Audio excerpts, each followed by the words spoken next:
Hey there, beautiful people. I'm Tracy Rigdon, and this is the Contrast Project Lounge podcast. In this episode, we're going to be talking with podcaster and life coach Rhea Higgs from the Just the Who of Us podcast.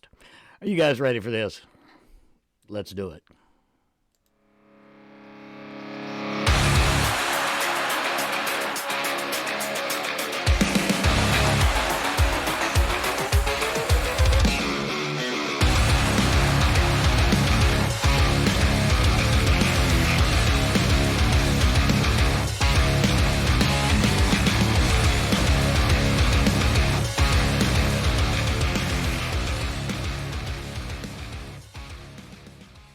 Joining me on the podcast is Miss Rhea Higgs from North Carolina, and she's going to be talking to us today about some of the practice, her mission as a counselor, life coach, and as well, we're going to be talking about her podcast. Rhea, how are you?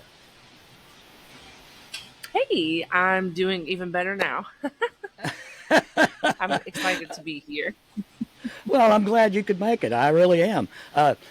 Some of my friends, fans, followers, they know through the group and everything that I appeared on your podcast here a while back, and that was a load of fun. So I decided, you know what, I've got to invite this lady to come on my podcast, and we'll talk about some of the stuff that she's doing in and for the community.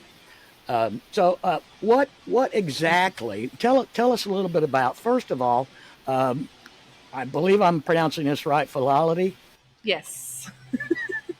and Yeah, and that's it. and that's a mashup of three different words: faith, love, and equality. Talk to us about that. That's right. So when I first started the business, I wanted, a unique name. Um, I was going through kind of a spiritual journey, uh, which brought the first one, faith. Um, Mm-hmm. Long story medium, I guess. I used to be pretty heavy into Christianity, and I started my own kind of journey. Faith is really important to me on Mm-hmm. any scale of religion or anything like that. Um, Mm-hmm. I try to make sure that I also put faith into myself, faith into the success of my endeavors and things like that, as well as faith in my community. Right. Love, because love and equality kind of go more hand in hand, but all three of them kind of connect to each other, but they have significances separately as well. Um, I'm a really big ally and supporter of the LGBTQ plus community, and part of our one of our main focuses is in this community is love and not just sexuality. Mm-hmm. Loving yourself enough to be brave and be honest about who you are, loving one another enough to respect each other and things like that. And then equality, because equality is a big thing that I try to focus on. And I think that in many areas, Right. race, gender, CNA, I worked for her company, and her company name was the combination of her and two of her kids. Mm-hmm. And I just, I'm sitting here, I'm like, okay, think of a company name, and I kind of was like, well, I was kind of fascinated with that, and I kind of may have copied it a little bit, but not with names, but words that were important to me. So, Mm-hmm. Well, it's a wonderful thing, and I've talked with several psychologists and therapists and licensed mental health professionals over the course of the last few years doing the Contrast Project, and it is a much needed thing that sometimes people don't reach out for. absolutely, Do you absolutely. find do you Uh, find that you I know that you list on your website, relationship and marriage and life coaching, and you have some workbooks and some printed materials, as well as mhm. being a published author of sorts. Yes. Well, we're I'm definitely going to provide all the links that I got from you previously, and I've been scrolling through a lot of your material. Really good stuff. Really good stuff. Kudos. Thank you. Oh, you're quite welcome. You're I quite welcome. appreciate So we'll continue on that. When I go into, like I was telling you, when I go into post production, I'll make sure that everybody has your links where they can find your material, where they it. can find out more about Philology and your podcast, Just the Who of Us. Let's talk a little bit about that. Yes. Okay. So there's a fun little name story with that one too. So I it's pretty simple really, but I went on Facebook one day and I was like, "Hey, I'm thinking of doing a podcast. You know, you guys throw out some names and whatnot." Now I had initially started another podcast. The name of that podcast was Keeping Up with Philology, and what I did was I was taking chapters of my workbook and making those podcast episodes. That one was more of kind of limited series because it was only the chapters of the book. But I had kind of just started philology and kind of just got into podcasting. And, so I had that one out there and I was like, hey, throw out some names. Well, one of my biggest supporters, she's bought every book that I've written. She listens to the podcast. She was actually one of my first guests. She responds to a lot of my stuff. Just a fabulous person and a really, really big supporter. She was like, hey, what do you think about Just the Who of Us? And I was like, that is perfect because I have, my goal was to have different people on. So when I first started the podcast, it was me and my ex-husband. He was my co-host. Um, it initially started was just kind of about him and I, about our journey and different things in our lives and whatnot. We were going to have like little challenges and all this kind of stuff. Um, so when I was asking about the name, it was the two of us doing it, which still fit because it was about us. Mm-hmm. And then he kind of got busy, and I was like, okay, well, I want to keep this going. It got good responses. And I decided to just have myself as the host and have other people guest. And, Mm-hmm. I was like, well, the name kind of fits even more now because it's just the who of us, the who of all of us, it's about different people. So I think the name was still perfect. It maybe even more perfect for what I do now than its initial intention. Well, I tell you, there are a lot of husband and wife teams in the world of podcasting. Quite a few. Yeah, yeah, yeah. Well, Something I also found out with it. mhm. Oh, sorry. One thing I also found out was that a lot of husband and wives don't even listen to each other's podcasts. So, like, you have one, they don't do it together, but a separate couple. Because I did a poll once, and because I had this conversation with my at the time fiance, and I was like, "Hey, have you listened to any of my podcasts?" He's like, "No, I haven't gotten to it." Excuse me. I know, right? So I posted a question, and I was like, do you guys listen to your spouse's podcast? And most of them said no. So I was like, oh, okay. I guess I can't be too mad. Uh, I I listen to mine all the time, uh, not on a regular basis, but to be honest with you, I listen to it Hmm. maybe twice all the way through before I post it, and and I try not to beat Yeah. myself up over perfection. Uh, I get it as close as I can, Same. and then I just post it. Sometimes sometimes the video is not quite what I wanted, and sometimes the audio is not quite what I wanted. But just like you were saying, this is not supposed to be a lot of work. It's supposed to be fun, Right. and Right. for Yeah. every new podcast that's started on a daily basis, there's probably another couple hundred that quit.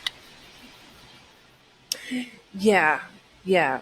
That's something that there was a point where I was like, you know what? I think I'm going to take a break from this. I'm just too Hmm. busy and I don't feel like I'm getting a huge response. I don't have, hundreds of followers and whatnot. Right. My husband was like, absolutely not.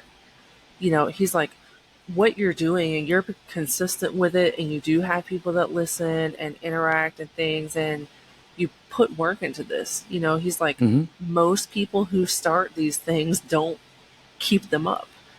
No, And they part of it don't. is kind of discouragement. Like, oh, I expect to have thousands of people listening to Yeah. it, and I've Yeah. only been doing it a little over a year. Like Right. there's podcasts that don't get massive audience 5 years in. That's right. That's So right. Well, I regularly participate in a lot of the Facebook groups that we talked about that regularly. yeah. Participate in a lot of them, and there are a lot of them. Some of them are more popular than others, Hmm. and I often see someone who just joined the group. Right? They join the group and they say thank you for having me and blah blah blah, and they're like, I'm just getting ready to post my first episode. How do I look for sponsors? I'm like, you haven't even posted your first episode yet, and you're asking how to get sponsors. Now, first of all, I get a good Yeah. chuckle at that. And then second of all, I Yeah. guess, yeah, it's okay to find out that information ahead of time, but you are really putting the cart before the horse. Yeah. Yes. It's the same with my other business. My other business didn't really pick up. We had one client a little over the first year. We're in our second fiscal year, but the whole first year and really into the first quarter of this year, we only have one client, and Right. now we have more. And it's I have a fellow podcaster friend who I'm trying to kind of mentor a little bit. They're kind of discouraged because they aren't getting, they're not taking off immediately. And Right. it's what my husband calls a slow burn. It's something that you have to put time into, you have to put consistency into before you even see, you have to be out there for a Right. bit before Right. people start noticing you Hmm. to pick up. Yeah. It's Yeah. a It, process. it, It's it, another hurry up it, and wait. yeah. And it honestly takes a great deal, notwithstanding the recording part and getting guests. If you have guests, I don't always have guests, but it's like feast or famine. I got a ton of them this week I've got to record. Uh, Yeah, but yeah, but in the meantime, you still got to put out material. You have to do short clips. You have to be relentless on social media and everywhere else. So really, the portion of time that you put into the actual production of it per se, doing the interview, downloading the video, downloading the audio, fixing that, cleaning it up, and posting it. That's one thing. But everything yeah. else is there's more hours in that. There's more time spent doing that stuff than there is this. Yes, yeah, absolutely. E- Yeah, even if you It's automate just some of the like, process, even if you automate some of the process, you got to yeah, input all that material ahead of time and schedule a date and time and all this other stuff. So you know, yeah, yeah. it's time consuming. Yeah, it is. It is. Yeah, I've been trying to do more scheduling things, scheduling posts and things like that because Hmm. your presence is social media is algorithm based, right? Yeah. So I had to learn about reels and hashtags and all these kinds of things that Hmm. I'm not super active on social media, so I wasn't really familiar with. Hmm. But it's also part of the learning process. If you're going to Yeah. be consistent in running a business, doing a podcast, anything, to where you want results, you have to be consistent. You also have to learn. You have to be willing to learn things. Hmm. And it helps, when you have a mentor such as yourself to, I to tell learn you, from too. well, I've been doing websites and social media for the last couple decades actually, and Hmm. when it came to doing that with the podcast is relatively new. I'm 4 years into it now, but Okay. it, it just applying that to your other social media activities is a chore in and of itself because podcasting is different. And and looking at some of the groups that I'm a member of, there's some good information out there and some good advice. And of course, you get a lot of the stuff in there where they want to, send you a private message and then charge you to do editing or whatever. And I'm like, nah, Yeah. I'm kind of a do it all Yeah. kind of guy over here. I'm not on a big Same. budget and I do the whole thing myself. And Same. Yeah. it's fulfilling to me because I don't mind doing it, but it is time consuming. And being semi-retired, I have the luxury of having a little bit more time than some people would have. I'm a Yeah. retired ICU nurse, by the way. I know you said you were a CNA. Uh, Yeah. the it you know it helps to have a little extra time to do it. But then again, like I said, the last couple weekends I just sat around with the remote control. Yeah. Sometimes you I don't blame you. sometimes you gotta recharge. Well, and if you don't, then you get burnt out and it's not fun anymore. It becomes this That's chore right. that That's right. it's just That's another right. thing you have to do.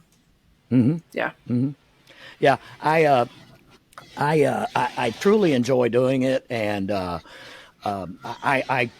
while I'm doing it, I mean, frankly, I wind up doing a lot of death scrolling, and I'm able, yeah, and I find a lot of information just from when I'm supposed to be doing what I'm, supposed to be doing, working. I wind up I wind up looking at other Yeah. stuff, and I wind up clicking on this and opening up this tab and looking at so and so's website and all this other stuff, and it actually garners a lot of information for me. So I don't mind doing that. And one thing Yeah. I had been talking about with the community manager over at Riverside, we had gone back and forth about the use of generative AI or Chat GPT, that kind of thing. And it is Oh. really become quite a tool. At first, I didn't actually jump into it until a few months ago, but when I did and started getting used to writing the prompts, that's the key to it is writing the most precise or concise prompt to get it to do what you want it to do. And in the interim, I've been able to pump out a lot of show notes and things like that, which I go back and edit because I don't. I see it as a tool to be used that you can edit yourself to Right. give it the human voice because it doesn't have a human voice. Okay. For instance, when we're done and I download this episode and I download the transcript, I will input the transcript into a generative AI program and it will generate back to me several thousand word summary of the show. And then I Oh. and then I edit it. Yeah. Oh, And that's helpful. after it's completely edited and I change things that I don't like about it and things that aren't pertinent or relevant, then I use all of that Yeah. in the blog post and on YouTube, because YouTube you can put 5,000 characters on that as well. If you've got your own blog, of course you can put Yeah. as many characters as you want. And now we were Yeah. talking the other day. The last person I interviewed on Thursday, he runs an arts community, a co-op community, and he's a Huh. clothing designer. And we were talking about this whole thing with threads, and now people are saying that, well, threads they've already lost half of their regular users in the first couple of weeks, and honestly, that was expected. In my opinion, that's expected to happen because the newness wears off. And so they will certainly be around, and they're going to be adding features. Everything they said they were going to do, they are going to initiate. They're going to initiate new things. They're going to initiate hashtags. They're going to initiate Mhm. a lot of things. They already have more characters on Threads than Twitter does, and a lot fewer than Instagram. You can you can jam a lot of text into an Instagram post, but Yeah. it'll it'll take off again, and I use it. I use the ones that I think that are usable for me. I think that's something that I could improve on too. You've helped me with the reels. I'm trying to do more of those. Hmm. Been scheduling posts, but I think my descriptions could probably use work because I'm you just like, know, in this episode, you, we're talking about blah, blah, blah. And you then throw know. in some hashtags. Let me throw another tip your way, as as it pertains to AI. You can take a summary of let's say an episode you're doing or whatever, and you can tell AI to produce for you a list of relevant titles. You can also tell it to Um, give you a list of relevant keywords and relevant hashtags, and it'll pump out a boatload of material. And then you just go through it and use the ones you want. okay. Okay. Very useful. Very useful. So I know the platform you use is different. Hmm. Is this platform just the one that you use to record and edit and everything? I do segments, and I do my interviews in Riverside. And it has a lot of functionality, and they're adding new stuff to it. One of the things they just added, there's a couple of things they just added. You could preload an intro and an outro on your segment. I'm not sure how long it is. I think it's maybe a minute, maybe two. Correct me if Okay. whoever's watching. Correct me if I'm wrong, but it's like a minute or two that you can add to either end of your recording session, and everything in Hmm. between you can clip out what you don't like. You can cut it out. You can edit the video. It keeps the raw video in the cloud, so you can go back to it at any time and do whatever you want. Also, Okay. they have another feature that they have added called Magic Clips. And going back to what we were talking about with reels and shorts, there is a function in it that uses AI that will go through your video and segment out short clips so that you don't have to make them Oh. manually. Now you can make them manually, which is what I've been doing. Is I would record something and then I would make a clip and use it. Well, Yeah. this new magic clip function in Riverside uh, automatically generates clips for you, and you just go through it and use the ones you want, or lengthen them, or shorten them, or whatever. That's Yeah. really useful tool. Oh. It's Okay. really I'm gonna useful. look more into that. Yeah, and also, Okay. and also, I will tell you that, like I said with the audio from before, when you're exporting the video that you've done on Riverside, you can put frames around it. You can put images in the background. You can put lower thirds. You can put your logo on it. You can do all of that. And it also has, as far as the audio goes, it has a normalization feature, which will normalize the audio. Let's say uh, you're much louder than your guest when you're recording it in real time. And again, in Uh huh. real time, what you see and what you hear is not the finished product, because it will produce a finished product for you, which is much better. Right. Sometimes when I'm recording video, because I'm on satellite, you'll see pixelating and stuff like that, or the video will lock up. You'll see it lock up on your end. Well, the recorded segment doesn't show that, so Okay. it will normalize the audio to bring both people to the same level. There is a noise cancellation built into it. There's echo cancellation, which you don't normally have to use, but it's there. And Hmm. again, I discovered this platform last year when I was getting frustrated with Zoom. And so it does this platform. I know I'm going on and on about the platform because I love it. But No, but it's helpful it though. it records both persons, or 3 people or 4 people or 6 people, whatever. It records each guest, each person separately.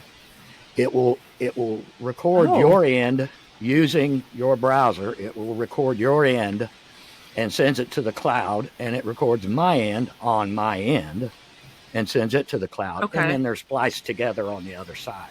Whereas Zoom does not do that. Zoom initially started out as recording everything on your end. If you're the Yeah, host gets the recording in their cloud or on their desktop, however you set it up. yeah. So everybody's coming through on one feed on Zoom, which was it was initially designed as a conferencing tool. Right. And Riverside on the other end was designed specifically with podcasters in mind. So I use Zoom, and then Hmm. for my audio, I have I forgot what it's called. Grief. Um, because I just go to it. I don't, like I know where it's at. I just open it. I don't know. Right, right. Oh, WavePad. Okay, okay. So on WavePad, it only does audio though. It'll do Right, video, but then you have to pay for the video editing service. right, So right, I right. I edit my audio and do that through WavePad, Hmm. and then I have to go on Canva to make videos. So I pay for Yeah, WavePad once a year. I pay for Canva every month. And yeah. so like I do love the quality of the audio and all the Hmm. things I can do with it, but then I have to go elsewhere for video. So it's Right, like, right. you know, and I Yeah. do a lot more video now because I post on YouTube. Hmm. So it's Hmm. not just the audio platform. So, Yeah, it's yeah, like, okay, well, go here and then do this, and it's multiple yeah. things when it would be great to just do it all in one place. There's there's still a lot of holdovers in the podcasting world who are not utilizing YouTube. Uh, and then there are those that will just post, a static picture or something like that, and have their audio feeding onto YouTube because they get the numbers through YouTube. You will get the Yeah, numbers on I've done YouTube. that too. Yeah. You can Yeah, use an audiogram, and you can make audiograms, as you know. You can make those on Canva easy. Just yeah, make it loop, have it loop, and let it roll. yeah, Yeah, I use Canva. yeah. When I first started, Hmm. oh, sorry. Yeah, go ahead. When I first started, I'd say probably the first year that I did the podcast, it was audio only, and then I started kind of going back and editing the videos and things and putting on YouTube. It typically would be just the audio and a photo, Hmm. and that would be my video. So Right. now, but now I record video and put it on YouTube, so it's like Yeah. actual videos. And Oh yeah. Yeah.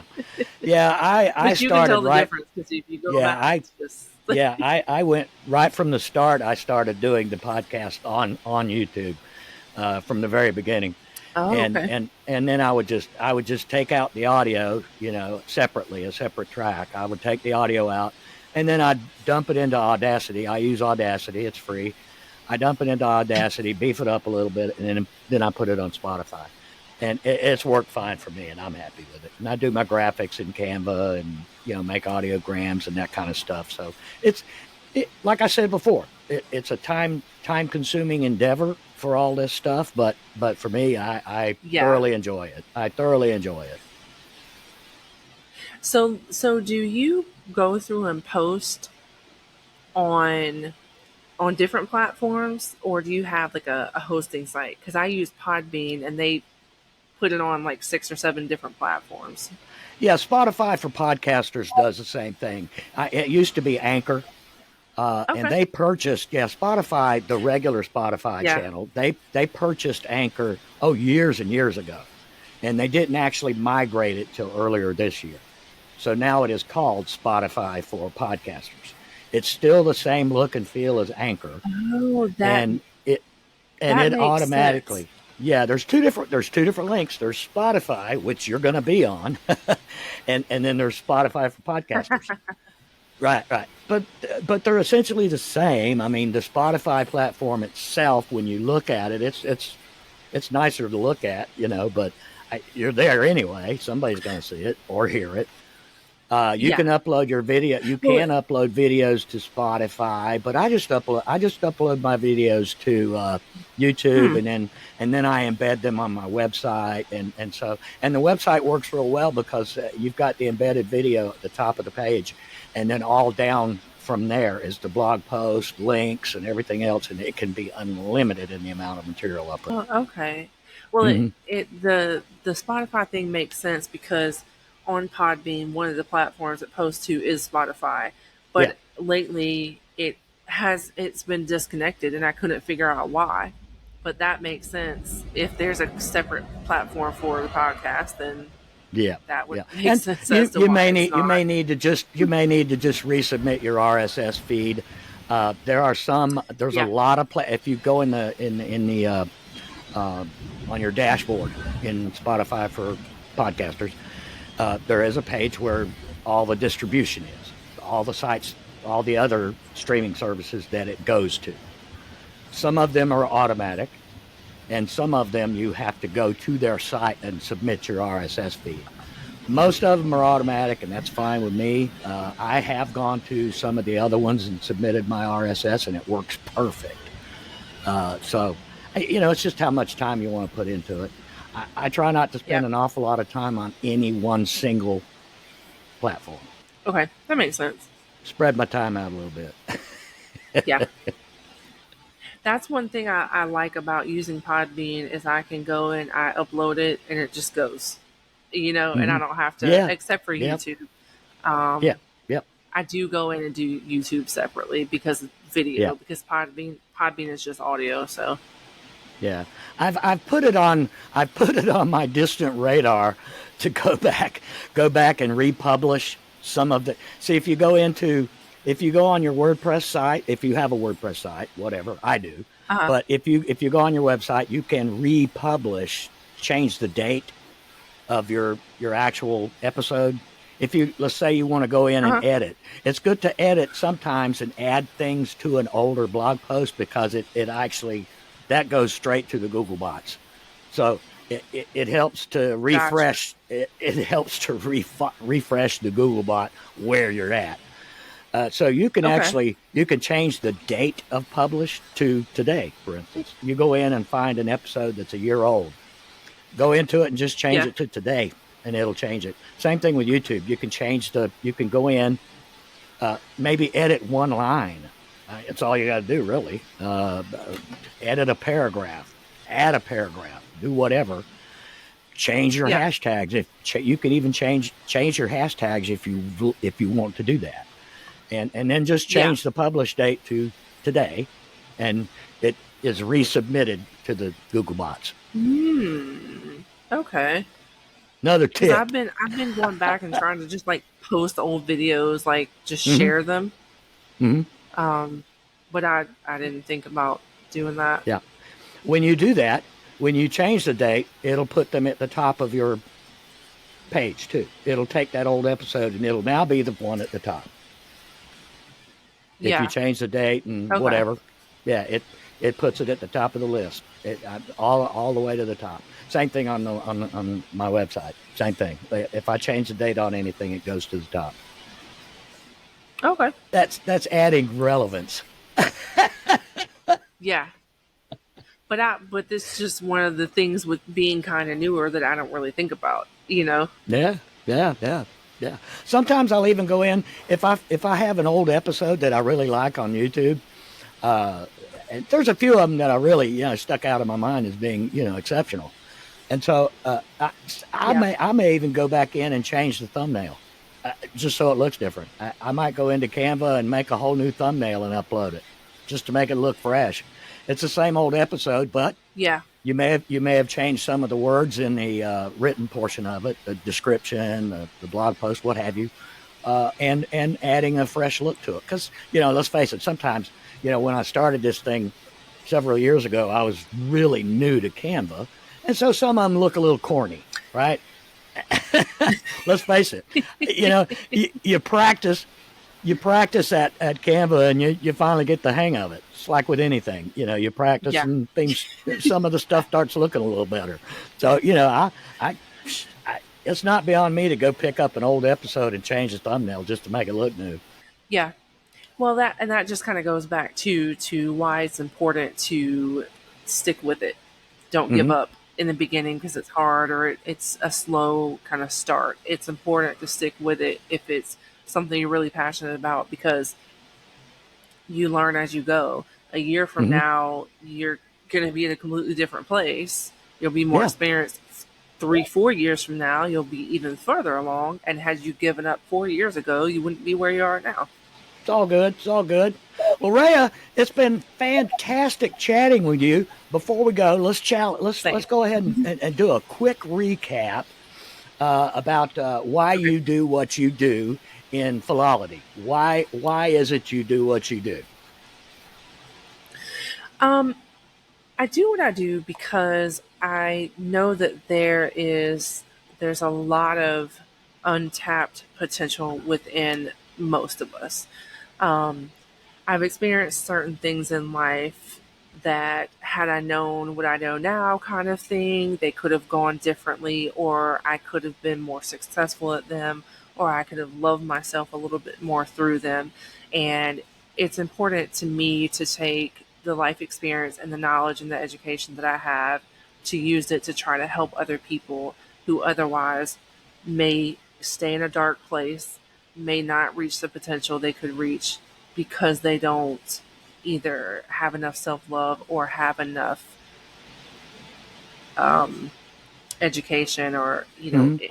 in how to love yourself. Well, I tell you, it's a good thing. Just like I mentioned a while ago, that it's you know, um, it's something that a lot of people could benefit from. To talk with a life coach, to talk with a mental health professional like yourself, to go through the steps, and it's far too often overlooked or ignored, or maybe even someone is possibly just too proud to admit that maybe I need to talk to somebody. Yeah. Hmm. Mental health care is definitely something that is not as big as it should be. Oh We yeah. are gaining more information. We're gaining a lot more awareness about catering to our mental health, but a lot of people, and even my own kids at times, people I know, friends, colleagues, go through periods where, oh, I don't need that. That's not for me. It's not helpful. One benefit to life coaching is it can feel a little less formal, right? One thing I like to do is meet in a park or, somewhere we go, we take a walk and we talk and it's just relaxing. It's not sitting Hmm. in an office, which is a big turn off to some people. Yeah. Luckily, you can do a lot of things virtually now, which is a turn on to a lot of people because I don't Hmm. have to go sit in this office that I'm not familiar with, Hmm. but just like with formal therapy, there is a benefit, a virtual benefit. But the Right. difference between kind of formal therapy and life coaching is you can kind of form a guided professional relationship. Hmm. Therapy is more listening, which is beneficial as well, not to take anything away from, traditional therapy. But life coaching is more about us working together to me to provide you with tools and work alongside you to get you to achieve the goals you want to achieve. All good stuff, Rhea. All good stuff.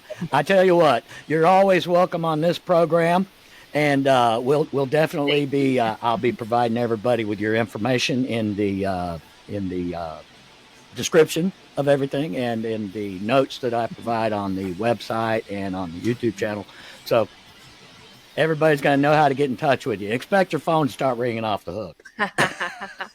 I'm ready. I'm ready. All right, all right, Rhea. Until next time. I'd like to thank all my friends, fans, and followers on Facebook, Instagram, Twitter, and YouTube. All of you. And those of you who are not already following us, please like, share, comment. And on the YouTube channel, like, share, comment, and smash the subscribe button so that you get all the new episodes. Don't forget to ring that bell. You get notifications. And listen, once again, I want to thank each and every single one of you. Your support means the world to me, and I certainly do appreciate it. Again, thank you, thank you, thank you. Well, in my closing thoughts on this particular episode, I got to tell you, although we did go, we ran the gamut talking about a lot of stuff. Her podcast, Rhea's podcast, and you'll be provided with links to that, as well as her Philology website for her coaching services, mental health professional that she is. The big takeaway that I have talked about in many episodes is the fact of the mental health profession, and that so many people, like we said in this podcast and like I've said in many other episodes, that it is something that is much needed in this country and is often overlooked. And people in the mental health professions are a valuable resource for persons going through any number of issues that they just need to talk about. So, as I always say, remember, take care of yourselves and each other. Until next time, peace.